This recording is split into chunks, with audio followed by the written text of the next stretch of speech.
اعوذ باللہ من الشیطان الرجیم بسم اللہ الرحمن الرحیم نحمده ونصلی علی رسولہ الکریم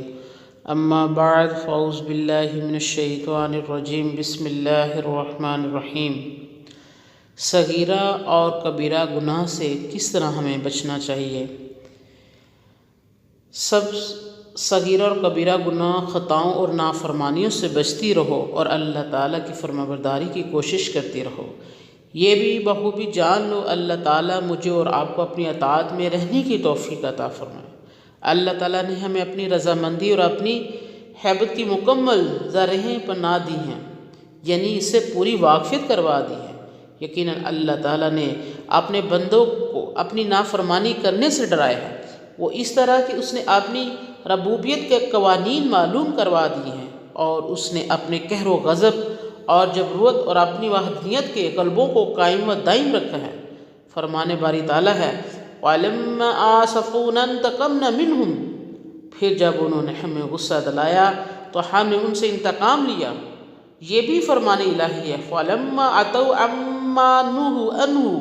قُلْنَا لَهُمْ كُونُوا قِرَادَةً خَاسِئِينَ، جب وہ جس کام سے ان کو منع کیا گیا تھا اس میں حد سے نکل گئے تو ہم نے ان کو کہہ دیا تم ذلیل بندر بن جاؤ۔ وَلَوْ يُؤَاخِذُ اللَّهُ النَّاسَ بِمَا كَسَبُوا مَا تَرَكَ عَلَى ظَهْرِهَا مِن دَابَّةٍ، اور اگر اللہ تعالیٰ لوگوں پر ان کے اعمال کے سبب داروگی فرمانے لگتے تو روئے زمین پر ایک تنفس کو بھی نہ چھوڑتے۔ وَمَن يُشَاقِقِ الرَّسُولَ مِن بَعْدِ مَا تَبَيَّنَ لَهُ الْهُدَىٰ وَيَتَّبِعْ غَيْرَ سَبِيلِ الْمُؤْمِنِينَ نُوَلِّهِ مَا تَوَلَّىٰ وَنُصْلِهِ جَهَنَّمَ وَسَاءَتْ مَصِيرًا، جو شخص باوجود راہ ہدایت کے واضح ہو جانے کے رسول اللہ صلی اللہ علیہ وسلم کی مخالفت کرے اور تمام مومنوں کی راہ چھوڑ کر چلے، ہم اسے ادھر ہی متوجہ کر دیں گے جدھر وہ خود متوجہ ہوا اور دوزخ میں ڈال دیں گے، وہ پہنچنے کی بہت ہی بری جگہ ہے۔ اللہ تعالیٰ نے یوں بھی فرمایا ہے مَن يَعْمَلْ سُوءًا أَوْ يُجْزَ بِهِ وَلَا يَجِدْ لَهُ مِن دُونِ اللَّهِ وَلِيًّا وَلَا نَصِيرًا، جو برا کرے گا اس کی سزا پائے گا اور کسی کو نہ پائے گا جو اس کی حمایت و مدد اللہ کے پاس کر سکے۔ بے شک اللہ تعالیٰ نے فرائض کو فرض کر دیا ہے، پس تم انہیں ضائع مت کرنا، اور اس نے حدود مقرر فرما دی ہے تم ان سے تجاوز نہ کرنا۔ اس نے کچھ چیزوں کو حرام رکھا ہے ان کو پامال نہ کرنا، اور اس نے کچھ چیزوں سے تم پر مہربانی کرتے ہوئے خاموشی اختیار کی ہے، بھول سے نہیں رہ گئی ان کی قید نہ کرنا۔ اور صحیح میں ہے رسول اللہ صلی اللہ علیہ وسلم فرمایا بے شک اللہ تعالیٰ غیرت کھاتے ہیں اور بلا شبہ مومن بھی غیرت کھاتا ہے، اور اللہ تعالیٰ کو غیرت تب آتی ہے جب کوئی مومن اللہ تعالیٰ کی حرام کردہ چیز کا ارتکاب کرتا ہے۔ کوئی بھی اللہ تعالیٰ سے بڑھ کر صاحب غیرت نہیں ہے، اس لیے تو اس نے ظاہری اور باطنی بے حیائیوں کو حرام کر رکھا ہے، اور اللہ تعالیٰ سے بڑھ کر کوئی بھی ایسا نہیں جسے مدحی سرائی سب سے زیادہ محبوب ہو۔ اور صحیح میں ہے رسول اللہ صلی اللہ علیہ وسلم نے فرمایا جب مسلمان کوئی گناہ کرتا ہے تو اس کے دل پر ایک سیاہ نقطہ اور نشان بنا دیا جاتا ہے، پھر اگر وہ توبہ اور استغفار کر لیتا ہے تو اس کا دل چمکا دیا جاتا ہے، اور اگر وہ توبہ نہیں کرتا تو وہ سیاہ نقطہ بڑھتے بڑھتے اس کا دل کو ڈانپ لیتا ہے۔ تو وہ یہی زنگ ہے جس کا اللہ تعالیٰ نے اپنی کتاب میں ذکر کیا ہے کَلَّا بَلْ رَانَ عَلَىٰ قُلُوبِهِم مَّا كَانُوا يَكْسِبُونَ، یوں نہیں بلکہ ان کے دلوں پر ان کے اعمال کی وجہ سے زنگ چڑھ گیا۔ صحیح میں یہ بھی آتا ہے کہ جب رسول اللہ صلی اللہ علیہ وسلم نے سیدنا معاذ رضی اللہ تعالیٰ کو یمن کی جانب بھیجا تو یہ بھی فرمایا تھا مظلوم کی بد دعا سے بچنا، کیونکہ اس کے درمیان اور اللہ کے درمیان کوئی پردہ حائل نہیں رہتا۔ محمد بن کعب قرظی رضی اللہ تعالیٰ کہتے ہیں گناہ کو چھوڑنے سے بڑھ کر اللہ کو محبوب عبادت اور کوئی ہے ہی نہیں۔ نبی کریم صلی اللہ علیہ وسلم کا صحیح حدیث مبارک میں موجود یہ فرمان گرامی اس کی تائید کر رہا ہے جب میں تمہیں کسی چیز کو حکم دوں تو اپنی استطاعت کے مطابق اسے کر لیا کرو، اور جب میں تمہیں اسے روک دوں تو اس سے باز آ جایا کرو، اور یہ جان لو کہ گناہوں میں سے سب سے زیادہ ڈانٹنے والا تو اللہ تعالیٰ کا خوف ہے، اس کے انتقام اور اس کے غلبے کا ڈر ہے۔ اس کے عذاب، غصے اور اس کی گرفت کا خوف ہے۔ اللہ تعالیٰ نے خود فرمایا فَلْيَحْذَرِ الَّذِينَ يُخَالِفُونَ عَنْ أَمْرِهِ أَن تُصِيبَهُمْ فِتْنَةٌ أَوْ يُصِيبَهُمْ عَذَابٌ عَلِيمٌ۔ سنو، جو لوگ حکم رسول کی مخالفت کرتے ہیں انہیں ڈرتے رہنا چاہیے کہ کہیں ان پر کوئی زبردست آفت نہ آ پڑے یا انہیں کوئی دکھ کی مار نہ پڑے۔ یہ بات بھی ثابت شدہ ہے کہ نبی کریم صلی اللہ علیہ وسلم ایک ایسے نوجوان کے پاس تشریف لائے جو بستر مرگ پر تھا۔ آپ نے اس سے دریافت کیا تو اپنے آپ کو کیسے پاتا ہے؟ اس نے کہا یا رسول اللہ، میں اللہ تعالیٰ سے امید رکھتا ہوں اور اپنے گناہوں سے بھی ڈرتا رہتا ہوں۔ تو رسول اللہ صلی اللہ علیہ وسلم فرمایا ایسے وقت میں کسی بندے کے دل میں یہ دو چیزیں جمع نہیں ہوتی مگر اللہ تعالیٰ اسے وہ چیز عطا فرما دیتا ہے جس کی وہ امید لگائے ہوتا ہے، اور اس چیز سے امن دے دیتا ہے جس کا اس سے خطرہ ہوتا ہے۔ کیا تم سنتے ہو جو میں سنتا ہوں؟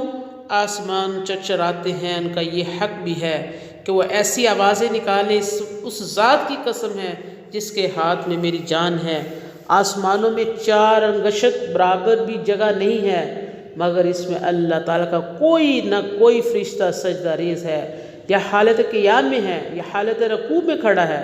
اگر تم جان لو جو میں جانتا ہوں تو تم تھوڑا ہنسو، یقیناً تم زیادہ رو، اور یقیناً تم باہر نکل جاؤ یا بلندیوں یعنی پہاڑوں پر جا چڑھو۔ اللہ تعالیٰ کی عظیم سطوت اور اس کی شدت انتقام سے ڈرتے پھرو۔ ایک دوسری روایت میں اس طرح ہے کہ تمہیں معلوم نہیں کہ نجات پا جاؤ گے یا نہیں پاؤ گے۔ بکر بن عبداللہ بن مزنی رضی اللہ تعالیٰ نے کہا جو ہنستے ہوئے برائی کا ارتکاب کرتے ہیں وہ روتے ہوئے واصل جہنم ہوگا۔ اور حدیث پاک میں یوں آتا ہے اگر مومن کو ہر وہ چیز معلوم ہو جائے جو اللہ تعالیٰ نے عذاب کرنے کے لیے تیار کر رکھی ہے تو وہ آگ سے بے خوف نہ رہے۔ صحیح میں ہے رسول اللہ صلی اللہ علیہ وسلم جب یہ آیت مبارک اتری وَأَنذِرْ عَشِيرَتَكَ الْأَقْرَبِينَ، اپنے قریبی رشتہ داروں کو ڈرا دے، تو آپ کھڑے ہوئے اور پکارا اے جماعت قریش، تم اپنی اپنی جانوں کو اللہ تعالیٰ سے خرید لو، میں اللہ تعالیٰ کے حضور تمہارے کچھ کام نہ آؤں گا۔ اے عبداللہ معاذ، میں اللہ تعالیٰ کی جناب میں تمہاری کسی کام نہ آ سکوں گا۔ اے عباس، رسول اللہ صلی اللہ علیہ وسلم کے چچا، میں اللہ تعالیٰ کے سامنے آپ کے کسی کام نہ آؤں گا۔ اے صفیہ، رسول اللہ صلی اللہ علیہ وسلم کی پھپھی، میں اللہ تعالیٰ کی جانب میں آپ کے کچھ کام نہ آؤں گا۔ فاطمہ، محمد صلی اللہ علیہ وسلم کی بیٹی، میرے مال سے جو تو چاہے مجھ سے سوال کر لے، میں اللہ تعالیٰ کے حضور تیرے کچھ کام نہ سکوں گا۔ سیدنا عائشہ صدیقہ رضی اللہ تعالیٰ فرماتی ہے میں نے رسول اللہ صلی اللہ علیہ وسلم سے سوال کیا والذین یؤتون ما آتوا وقلوبهم واجلۃ انہم الی ربہم راجعون، اور جو لوگ دیتے ہیں، جو کچھ دیتے ہیں ان کے دل کپ کپاتے ہیں کہ وہ اپنے رب کی طرف لوٹنے والے ہیں۔ اے اللہ کے رسول، جو آدمی زنا کرتا ہے، چوری کرتا ہے اور شراب نوشی کرتا ہے اور بھی تو اللہ تعالیٰ سے ڈرتا ہے۔ آپ نے فرمایا اے ابو بکر کی صاحبزادی ایسی بات نہیں، اے صدیق کے لہت جگر معاملہ ایسے نہیں، لیکن اس سے مراد تو ایسا شخص ہے جو نماز پڑھتا ہے، روزے رکھتا ہے، صدقہ خیرات کرتا ہے، پھر بھی اسے خوف دامن گرا رہتا ہے کہ شاید اس سے قبول بھی ہوا ہے یا نہیں۔ امام حسن بصری رضی اللہ عنہ سے پوچھا گیا ہے ابو سعید، ایسی قوم کی صحبت میں بیٹھنے سے جو ہمیں امیدیں دلاتے ہیں حتیٰ کہ خوشی سے ہمارے دل پرواز کرنے کے قریب نہ ہونے لگتے ہیں، ہم کو کیا کرنا چاہیے؟ تو انہوں نے فرمایا